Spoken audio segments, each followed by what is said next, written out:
उत्तर प्रदेश में हुई उपचुनाव की जीत के बाद भाजपा में 2027 के होने वाले विधानसभा चुनाव के लिए पार्टी संगठन और सरकार दोनों में फेरबदल की संभावना है। माना जा रहा है कि सीएम योगी आदित्यनाथ विधानसभा चुनाव के लिए अपने हिसाब से टीम तैयार करेंगे, जिसके लिए कुछ नेता सरकार से संगठन में और कुछ संगठन से सरकार में किए जाएंगे। मंत्रिमंडल में भी कई नाम चल रहे हैं, क्योंकि जितिन प्रसाद और अनूप प्रधान के सांसद बनने के बाद से ही उनके पद खाली चल रहे हैं। ऐसे में उन दो सीट के अलावा अन्य मंत्री भी शामिल किए जा सकते हैं। बीजेपी में अभी संगठन चुनाव की प्रक्रिया चल रही है, जिसमें बूथ अध्यक्ष, बूथ कमेटी का चुनाव हो रहा है, जिसके बाद दिसंबर में मंडल का चुनाव होगा। उसके बाद जिला स्तर का चुनाव होगा। जिला अध्यक्षों के चुनाव के बाद प्रदेश स्तर पर संगठन में बदलाव होगा। विधानसभा चुनाव को देखते हुए बड़ा फेरबदल होने की संभावना है। सूत्रों के मुताबिक मुख्यमंत्री योगी आदित्यनाथ कई मंत्रियों के कामकाज से खुश नहीं है। परिणाम न देने वाले मंत्री हटाए भी जा सकते हैं और कुछ मंत्रियों के विभागों में भी फिर बदलाव की उम्मीद है, जिसमें नए चेहरे शामिल भी किए जा सकते हैं और कईयों को संगठन भेजा जा सकता है। बीजेपी में प्रदेश अध्यक्ष भूपेंद्र चौधरी समेत भाजपा के लिए करहल प्रत्याशी अनुजेश प्रताप यादव को मंत्रिमंडल में शामिल किया जा सकता है। यूपी मंत्रिमंडल में 7 सदस्य हो सकते हैं, जबकि अभी 54 मंत्रियों की संख्या है, जिसमें 21 कैबिनेट, 14 स्वतंत्र राज्य प्रभार और 19 राज्य मंत्री शामिल हैं।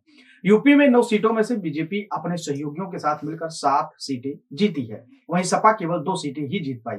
उसकी 2 सीटों पर बीजेपी ने कब्जा कर लिया है। जहां सपा ने केवल मैनपुरी की करहल और कानपुर की सीसामऊ सीट पर जीत हासिल की है, वहीं बीजेपी ने सपा की कुंदरकी कटेहरी सीट छीन ली। इसके अलावा गाजियाबाद, सदर, खेर, माजवा, फूलपुर सीटें भी जीत ली है। वहीं आरएलडी ने मुजफ्फरनगर की मीरापुर सीट पर कब्जा बनाए रखा है।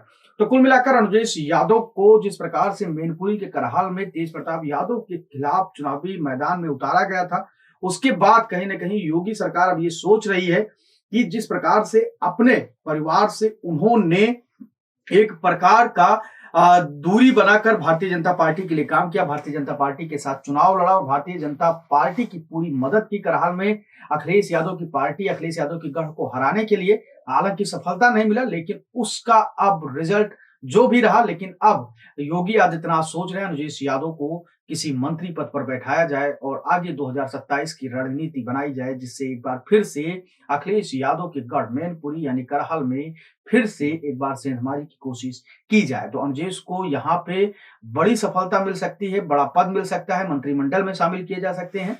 और अब देखने वाली बात यह होगी कि इस बातों में कितनी सच्चाई है, कि वास्तव में अनुजेश यादव और कई सारे मंत्री जो संगठन में थे, सरकार में थे, उनको संगठन में किया जा सकता है और जो संगठन में थे उनको सरकार में शामिल किया जा सकता है। वैसे इस पूरी खबर को लेकर आपकी क्या कुछ प्रक्रिया है, अनुजेश यादव को लेकर क्या कुछ प्रक्रिया है, आप अपनी राय हमें कमेंट सेक्शन में दे सकते हैं। धन्यवाद।